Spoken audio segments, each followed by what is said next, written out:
Hello बच्चों, मैं हूं आपका दोस्त केबी सर और आज हम लोग बात करेंगे ग्राफ एंड देयर यूजेस। बच्चों, ग्राफ तो हम लोग मैथमेटिक्स में पढ़ते हैं, लेकिन ग्राफ का यूज हम लोग कैसे करते हैं किसी भी मोशंस को एनालिसिस करने में, ये बातें भी हम लोग आज यहाँ पे देखेंगे। क्योंकि हम लोग चैप्टर मोशन पढ़ रहे हैं तो आगे हम लोग पढ़ेंगे ग्राफिकल एनालिसिस ऑफ मोशन। लेकिन उससे पहले हम लोग जरा ग्राफ तो समझ लें कि ग्राफ होता क्या है और उसका यूज हम लोग कैसे करते हैं। समझते हैं बच्चों। जैसे मैं बहुत डिटेल में तो नहीं जाऊंगा, लेकिन हाँ इतना हम लोग बातें करेंगे जिससे हमारे फिजिक्स क्वेश्चन जो ग्राफ के क्वेश्चन होते हैं वो निकल जाए। चलिए, जैसे बच्चों अगर हम लोग कोऑर्डिनेट ज्योमेट्री पढ़े हो तो हम लोगों ने देखा था कि ग्राफ हम लोग ऐसे प्लॉट करते हैं। जैसे हम लोग लेते हैं क्या बच्चों, हम लोग दो एक्सिस लेते हैं, ठीक है, एक एक्स एक्सिस और एक हमारा वाई एक्सिस। तो बच्चों अगर हम लोग इसको कहते हैं, इसको बोलते हैं हम लोग एक्स एक्सिस और इसको हम लोग बोलते हैं वाई एक्सिस। ठीक है बात। अगर यहां पे कोई एक पॉइंट है, समझिएगा जरा बात को, अगर यहां पे कोई एक पॉइंट है और इस पॉइंट को मैं दिखा रहा हूं P और इसके कोऑर्डिनेट हैं बच्चों 1,1, इसको हम लोग बोलते हैं कोऑर्डिनेट। ठीक है, इसको हम लोग क्या बोलते हैं, कोऑर्डिनेट बोलते हैं। अगर इसके कोऑर्डिनेट 1,1 है तो इसका मतलब ये होता है कि इस जगह पे जाने के लिए मुझे 1 मीटर एक्स एक्सिस में चलना पड़ा और 1 मीटर वाई एक्सिस में चलना पड़ा।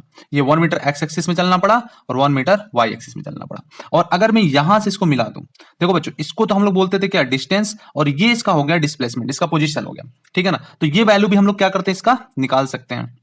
ठीक बात। अच्छा, ये जो एंगल बनाता है बच्चों, इसको हम लोग बोलते हैं ढलान या इसको हम लोग बोलते हैं स्लोप। ठीक है, इसको हम लोग क्या बोलते हैं बच्चों, इसको बोलते हैं हम लोग स्लोप। स्लोप जैसे अगर ए बी सी है, ठीक है ना, तो अच्छा इसको पॉइंट पी मैंने मान रखा है पहले से, कोई नहीं। तो अगर मुझे स्लोप निकालना होता है तो स्लोप हम लोग निकालते हैं Y axis upon X axis. और वाई पे कौन सा है भाई, वाई पे हम लिख सकते हैं क्या, P B by X axis पे क्या लिख सकते हैं हम लोग, ए बी। ये इसका स्लोप होता है। या हम लोग कोऑर्डिनेट ज्योमेट्री के साथ साथ ट्रिग्नोमेट्री में भी ये बातें पढ़े होंगे कि tan थीटा इजकल टू, बच्चों देखो ये थीटा डिग्री है, ये 90 है, तो हम लोग बोल सकते हैं कि परपेंडिकुलर अपॉन बेस, और tan थीटा की वैल्यू कितनी हो गई बच्चों, ये हो गई P B by A B. और इसी को हम लोग क्या बोल रहे थे, इसी को तो हम लोग बोल रहे थे स्लोप, है ना। देखिए बच्चों, इसी को हम लोग क्या बोल रहे थे, स्लोप बोल रहे थे। और स्लोप इक्वल टू हम लोग इसको m से दिखाते हैं, इक्वल टू लिख सकते हैं क्या, tan थीटा, लिख सकते हैं y axis by x axis पे, या फिर pb बाई ab। इतनी बातें तो हम लिख सकते हैं, बोलो बच्चों हाँ या ना। चलो, इतनी बातें तो समझ में आई होगी मेरे ख्याल से, है ना। इसको हम लोग स्लोप बोलते हैं। अच्छा जरा अब ये समझते हैं कि स्लोप हमारा पॉजिटिव हो या नेगेटिव तो क्या होता है ना, ये बातें भी देख लेते हैं। अच्छा थोड़ी चीज और समझते हैं कि अगर यहाँ पे हमारा कोई ग्राफ हो, कोई फंक्शन हो, तो उसको हम लोग कैसे रिप्रेजेंट करते हैं, फिर स्लोप की पूरी डिटेल एनालिसिस कर लेते हैं हम लोग। जैसे मैं कहता हूं कि ये हमारा वाई एक्सिस है और ये हमारा एक्स एक्सिस है बच्चों, और यहाँ पे हमने कोई ऐसे ग्राफ ले लिया है, ठीक है, यहाँ एक पॉइंट P है। अच्छा, इसको मैं कैसे लिखूंगा, ये क्या है, तो मैं लिखूंगा y equal to function of x, मतलब x के बदलने से y की वैल्यू क्या हो रही है, बदल रही है, चेंज हो रही है। ठीक है, उसी तरह से अगर मान लो बच्चों ये हमारा ग्राफ कुछ ऐसे रहता कि ये हमारा y होता और ये हमारा t होता, ये y होता ये t होता, तो मैं लिखता, अगर यहाँ पे कोई हमारा ग्राफ होता तो इस पॉइंट को अगर रिप्रेजेंट करना होता इस पॉइंट पे, तो हमें बोलता है ये जो फंक्शन है वो फंक्शन y जो है फंक्शन ऑफ क्या है, t है। या फिर इसी को मैं v और t में रिप्रेजेंट करता, ये v और ये t, और यहाँ पे कुछ ऐसे होता, तो मैं इसको बोलता ये जो ग्राफ है, ये जो फंक्शन है वो v equal to function of क्या है, t है। मतलब t की वैल्यू बदलने पे v की वैल्यू क्या हो रही है, बदल रही है। बात समझे क्या। तो ये बच्चों ये बात है। अब देखिए जरा, ये जो पॉइंट है, अगर इसमें मैं टेंजेंट ड्रॉ करता हूं, अगर इसमें मैं टेंजेंट ड्रॉ करता हूं, तो ये जो टेंजेंट क्या देता है, इस पॉइंट पे मुझे स्लोप देता है। ठीक है, ये स्लोप, इसको मैं बोलता था tan theta equal to m, या इसको हम लोग बोलते थे y अपॉन x। ठीक है, ये हमको स्लोप देता है। किसी भी पॉइंट पे अगर मैं ड्रॉ करूंगा तो वो हमें क्या देगा, वो पॉइंट हमें क्या देगा, स्लोप देगा। जैसे ये पॉइंट है, ये मान लीजिए x था, अब p मान लीजिए ये हमारा y पॉइंट है, अब इस पे ड्रॉ करिए, देखिए ये, ठीक है, तो ये हमें टेंजेंट क्या देगा बच्चों, इस पॉइंट में टेंजेंट देगा, वो स्लोप देगा। ठीक है, लेकिन एक चीज आप देख रहे होगे, यहाँ पे जो थीटा है वो 90 से कम है, यहाँ पे जो थीटा है वो 90 से ज्यादा है। तो जरा इन सभी बातों को और भी गौर करते हैं कि क्या होता क्या है। ठीक है बच्चों, चलो इतना नोट कर। चलो बच्चों, स्लोप के बारे में जरा देखते हैं और भी। देखिए भाई, स्लोप हमने क्या बोला था, स्लोप के बारे में थोड़ा और भी देखते हैं। जैसे मान लीजिए ये हमारा y एक्सिस है और ये हमारा x एक्सिस है, ओके। और एक और यहां पे ले लेते हैं, ये हमारा y एक्सिस, ये हमारा x एक्सिस, ओके। ठीक है बच्चों, मैं कह रहा हूं कि यहां पे किसी पॉइंट पे ये स्लोप है। देखिए जरा बच्चों, यहां पे मान लीजिए स्लोप कुछ ऐसे, ये ओरिजिन से पास कर रहा है, ये ओरिजिन से पास कर रहा है, और ये जो स्लोप है वो थीटा क्या है, 90 से कम या ज्यादा, ये 90 से क्या है बच्चों, कम है, 90 डिग्री से कम है। और अगर मान लीजिए मैं कोई ऐसा पॉइंट लेता हूं, कोई ऐसा पॉइंट लेता हूं यहाँ पे, और ये स्लोप कुछ ऐसे बना रहा है, और ये थीटा जो है वो 90 से क्या है, ज्यादा है। ठीक है। तो देखो बच्चों, जब थीटा जो है 90 से कम होगा, थीटा जो है 90 से कम होगा, उस दरमियान जो स्लोप होगा वो हमारा कैसा होगा, वो हमारा पॉजिटिव होगा, या कह सकते हैं tan theta equal to M equal to positive होंगे, या मैं लिख सकता हूं tan theta equal to Y upon X. ठीक है बात। और जब जब बच्चों यहां पे देखिए, जब थीटा की वैल्यू ग्रेटर देन 90 होता है तो स्लोप की वैल्यू निगेटिव होता है, स्लोप निगेटिव होता है, या फिर मैं बोल सकता हूं एम इक्वल टू, यहाँ पे लिख लीजिए M equal to tan theta, और इसकी वैल्यू क्या आएगी, निगेटिव आएगी।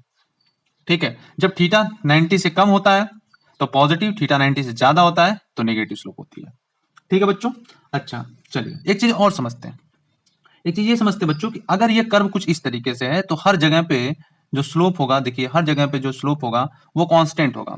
यहाँ पे हर जगह पे स्लोप देखेंगे वो कांस्टेंट होगा, लेकिन जहां वेरिएबल हो जाएगा वहां पे स्लोप की वैल्यू क्या होगी, वेरी करेगी। चलिए जरा देख लेते हैं। और अगर मान लीजिए ऐसा हो जाए, ठीक है, ऐसा हो जाए बच्चों कि ये जो स्लोप है वो पैरेलल हो जाए, तब क्या होगा, ये वाई एक्सिस ये एक्स एक्सिस, स्लोप ऐसे हो जाए थीटा इक्वल टू 90 डिग्री, तब स्लोप कितना हो जाएगा, थीटा इक्वल टू अगर 90 डिग्री है तब स्लोप की वैल्यू जो होती है टेन 90 रखी, टेन 90 इक्वल टू कितना, ये आएगा इनफाइनाइट।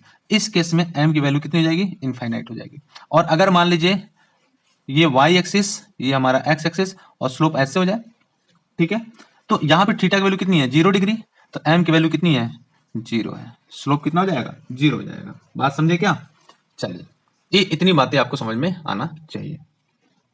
देखिए बच्चों, चार केसेस हम लोगों ने ले रखा है। यहाँ पे देखिए, यहाँ पे वाई और एक्स एक्सिस में हमने मान लीजिए स्लोप यहाँ पे ड्रॉ करा, ठीक है, तो बच्चों ये जो स्लोप होगा थीटा, या फिर यहाँ पे जो स्लोप होगा थीटा, यहाँ पे जो स्लोप होगा थीटा, ये अगर स्ट्रेट लाइन है ना, स्ट्रेट लाइन है तो हर जगह थीटा की वैल्यू क्या होगी, इक्वल होगी।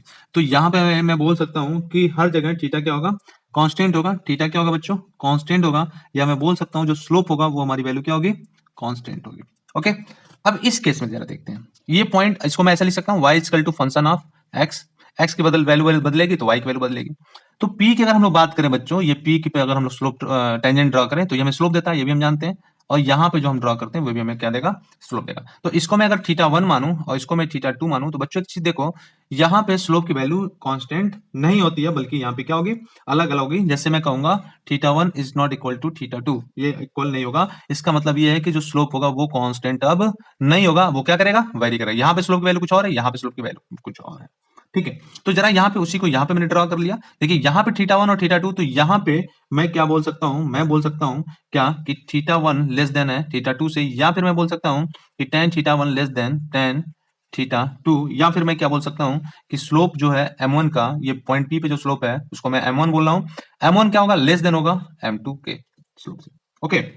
मतलब आप ऐसा बोल सकते हो, यहाँ पे स्लोप क्या कर रहा है, स्लोप इंक्रीजिंग ऑर्डर में है। ओके, इंक्रीज कर रहा है। ठीक है बच्चों। अब यहाँ पे जरा देखते हैं, यहाँ पे क्या सीन बन रहा है। इस जगह पे देखो बच्चों, अगर आप बात करो स्लोप की, तो slope equal to M equal to tan theta होता है, या वाई अपॉन एक्स बोलते हैं, और इसकी वैल्यू यहाँ पे क्या है, 0 है ना, देखो 0 है बच्चों हर जगह। तो मैं क्या बोल सकता हूँ, मैं बोल सकता हूँ कि हर जगह पे M equal to tan theta और इसकी वैल्यू क्या है, 0 है। ओके, बात समझ में आया। तो यहाँ पे जो स्लोप की वैल्यू है वो क्या है बच्चों, 0 है। ठीक है ना। तो ये बातें आपको स्लोप में जाननी होगी। फिर हम लोग आगे बढ़ेंगे और भी ग्राफ की बात करेंगे। तो जब हम लोग बात ग्राफ की करेंगे बच्चों, अब मोशन की एनालिसिस के लिए, तो जरा उसको देख लेते हैं।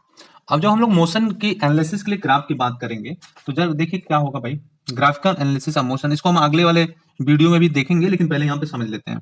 ठीक है, ग्राफिकल एनालिसिस ऑफ मोशन, जरा इसको समझ लेते हैं क्या है।